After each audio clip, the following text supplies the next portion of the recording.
began like any other day. Me, a newspaper, a cup of joe, and an otherwise empty office.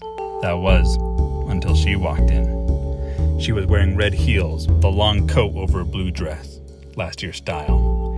Her large handbag was grasped by a gloved white hand, while her hat, also of last year's fashion, was being adjusted by the other. Jewelry-wise, can we hurry this up? Listen, man, I'm trying to paint you a word picture here. You can't have the full experience if I just said a lady walked in and just left it at that. Her fire red hair accented her shocking green eyes, which seemed to glisten with fear and anger. Pearls hung from her ears and around her neck, also last year's fashion. Her lips were... Okay, fine. My brother's disappeared. He said he'd be back after he finished some business, but that was days ago. The police won't do anything about it, so I've come to you. Finally, a decent case.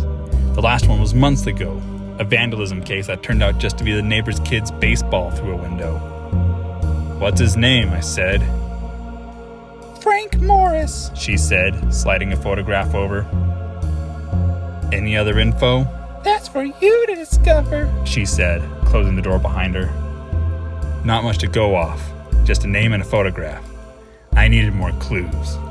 So I started off to the place where people's lips are just as loose as their wallets, the 400 Club.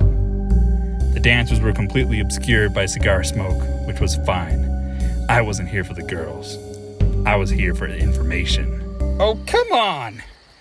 You spent 5 minutes describing the client's outfit and the exact coordinates of every one of her freckles, but you couldn't bother to add some dancing girls to your word picture? They aren't important to the mystery. And the fact that her hat isn't trendy anymore is?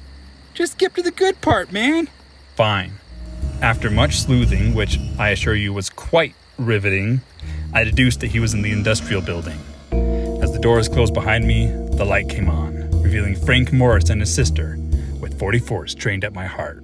You put our father in prison, Danielson. We're gonna put you 6 feet under.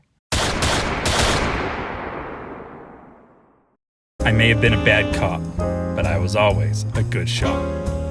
So I went back to my office with my cup of joe and a newspaper, awaiting my next case. Boo!